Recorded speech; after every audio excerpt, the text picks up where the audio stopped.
Siapa lagi Abdullah ibnu Mas'ud itu Pak Ustaz? Nah, siapa Abdullah ibnu Mas'ud?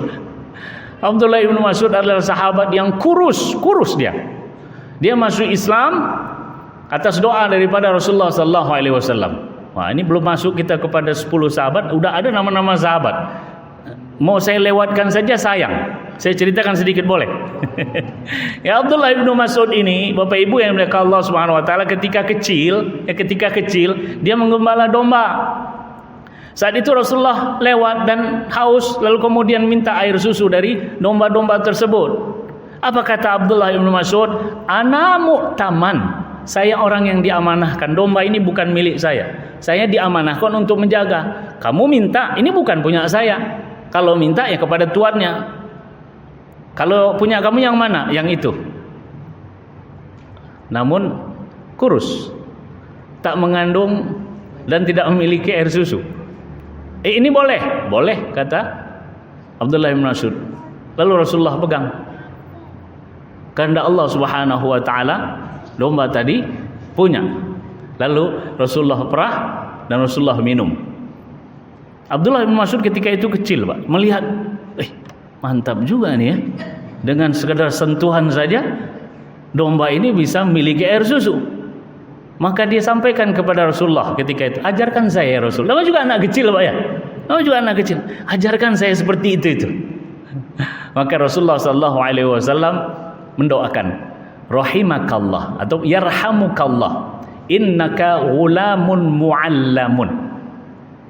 Semoga Allah merahmati engkau. Jadi kalimat rahimakallah itu bukan untuk orang mati saja, Pak.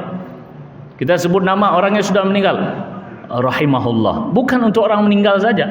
Kita boleh mendoakan untuk yang hidup ini rahimakallah. Boleh. Pak Yasir rahimahullah. Bukan berarti meninggal. Ya, itu doa agar Allah merahmati engkau. Assalamualaikum warahmatullahi wabarakatuh. Tapi memang Indonesia rahimahullah tuh kayaknya memang udah meninggal aja. Apalagi ALM di ujungnya itu, almarhum. Padahal kita mengharap semua mendapatkan rahmat Allah. Maka Rasulullah berdoa, yarhamukallah, semoga Allah melimpahkan rahmat untukmu wahai ghulam. Dia anak kecil memang waktu itu Abdullah bin Mas'ud. Innaka ghulamun muallamun. Sesungguhnya engkau adalah seorang anak yang diberi ilmu. Muallam itu diberi ilmu. Sehingga Abdullah bin Mas'ud ini sahabat Rasulullah yang termasuk banyak meriwayatkan hadis dari Nabi besar Muhammad sallallahu alaihi wasallam. Orangnya kurus. Maksud saya yang kurus jangan tersinggung. Kurus. Saking kurusnya kalau melihat betisnya sahabat tertawa. Bayangkan itu bagaimana kurusnya itu, kalau bisa orang tertawa. Ketika sahabat melihat Abdullah bin Mas'ud tersingkap pakaiannya, tertawa. Rasulullah lewat. Kenapa kalian tertawa? Melihat betis Abdullah bin Mas'ud yang kurus. Apa kata Rasulullah sallallahu alaihi wasallam? Sesungguhnya kaki Abdullah bin Mas'ud itu lebih berat daripada gunung Uhud. Lebih berat dari gunung Uhud. Ada yang pernah nimbang gunung Uhud sih? Di akhirat nanti dua kaki yang kalian tertawakan itu memang kurus. Kamu luar biasa. Abdullah bin Mas'ud yang memperdengarkan surat Ar-Rahman di hadapan orang-orang kafir Quraisy ketika para sahabat mencari-cari siapa yang akan memperdengarkan ayat Al-Quran di hadapan para sahabat. Di hadapan orang-orang kafir Quraisy. Ketika itu mereka jumlahnya belum banyak, Pak. Para sahabat ingin salah satu dari sahabat itu memperdengarkan ayat Al-Quran di hadapan orang-orang kafir Quraisy. Maka Abdullah bin Mas'ud, saya akan memperdengarkan ayat-ayat Al-Quran di hadapan orang-orang Quraisy, musyrik Quraisy.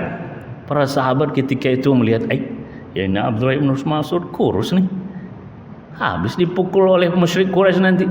Jangan engkau, yang lain aja. Udah meragukan itu, Pak. Bisa jadi sekali pukul tumbang karena memang kurus. Namun Abdullah bin Mas'ud mengatakan, saya yang akan memperdengarkan. Benar, Pak. Sahabat akhirnya mempercayakan kepada Abdullah bin Mas'ud untuk membacakan ayat Al-Quran. Para sahabat berpencar. Abdullah bin Mas'ud mendekati makam Ibrahim, lalu membacakan surat Ar-Rahman 'Allamal Qur'an Khalaqal Insan. Berdatangan orang-orang musyrik Quraisy, dihajar dia. Dilanjutkan ayatnya, makin tinggi suaranya. Khalaqal Insan 'Allamahul Bayan, dihajar, pum pam pum. Saya membayangkan, Masya Allah, begitu memperdengarkan ayat Al-Quran dihajar dulu Pak. Sekarang kita memperdengarkan Al-Quran dengan suara yang bagus, tenang hati ini. Dihajar, babak belur Abdullah bin Mas'ud. Pulang, berjumpa dengan para sahabat. Ini yang kami khawatirkan, wahai Abdullah bin Mas'ud. Para sahabat sedih juga melihat Abdullah bin Mas'ud. Ini yang kami khawatirkan. Apa kata Abdullah bin Mas'ud? Sesungguhnya tak ada yang lebih ringan daripada yang saya hadapi tadi. Kalau kalian para sahabat ingin saya memperdengarkan lagi, besok saya ulangi lagi. Para sahabat, sudah cukup. Sesungguhnya engkau telah memperdengarkan kepada mereka apa yang mereka tak suka. Abdullah bin Mas'ud, Pak. Nah, ini yang menyampaikan kepada kita. Jadi ketika Abdullah bin Mas'ud ini menyampaikan, bukan menyampaikan dari tidak ada, maksud saya dari kosong, enggak.